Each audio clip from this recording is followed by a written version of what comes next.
the test statistic we've been using has been a difference in means. Maybe the mean number of months lived under old drug minus the mean number of months lived under new drug. But you can't take the mean of 0 and something bigger than 12, right? We don't know how to do that. So what we do instead is we try to think of a way to transform our data, such that we can represent this number in some useful way. And the way we're going to do that is we're going to convert each of these numbers into its rank within the data set. We're going to convert it into its rank within the data set. What do we mean by that? Well, let's look at our 4 numbers, 3, 7, 0, and 12. And now it's 3, 7, 0, and greater than 12. And just to give myself more space, let me write these right above. This is greater than 12. Okay.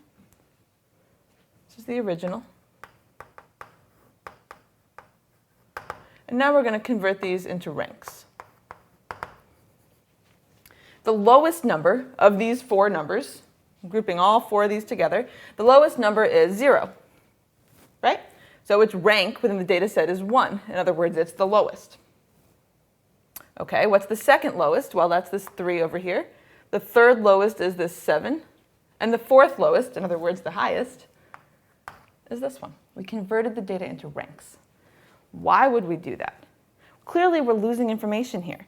Clearly, the numbers 1, 2, 3, and 4 do not reflect how far apart from each other the numbers 0, 3, 7, and at least 12 are.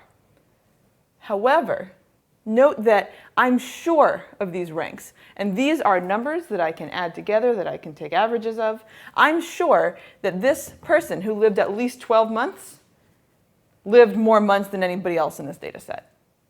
I'm sure that if I convert each of these values into its rank within the data set, this is the person who lived the longest. So even though I'm losing information when I convert to ranks, at least now I have some values that I could actually do some math with. Whereas here, I'm stuck because this is a censored value.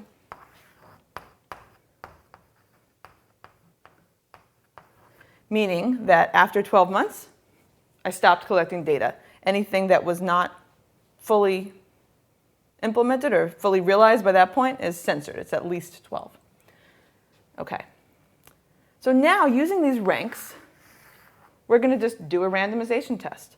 So let me write down the 6 different ways that we can allocate 2 of these people. This is person 1, 2, 3, and 4.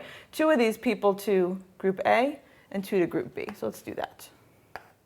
Let's see. Could look like this.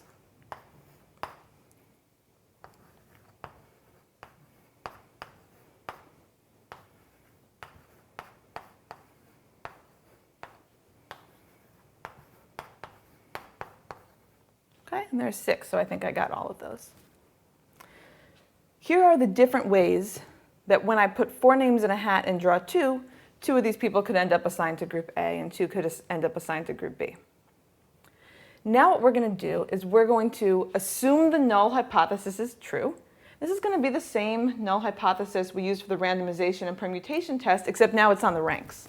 So we're going to assume that your ranked outcome within the data set has nothing to do with which group you're in.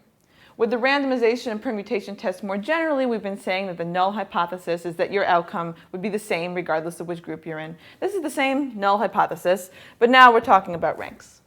We're thinking of this as the data set. Your rank would not change if we had assigned you to the other group. So under that null hypothesis, regardless of whether person 1 is assigned to group A or group B, the rank would always be 2. Regardless of whether person 2 is assigned to group A or group B, the rank would always be 3.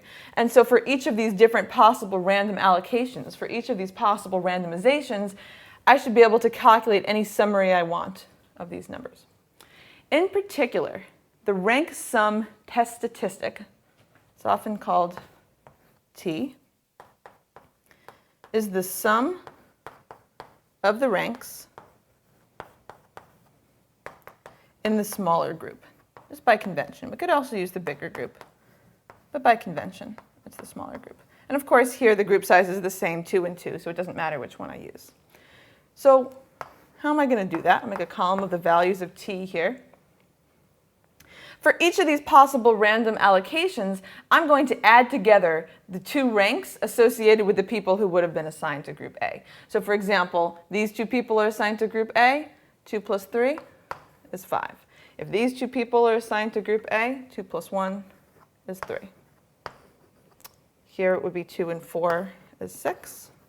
Here it would be 1 and 4 is 5. Here it would be 3 and 4 is 7. And here it would be 3 and 1 is 4. You see what I did? For each possible random allocation, I'm going to add together the ranks of the two people who are in group A.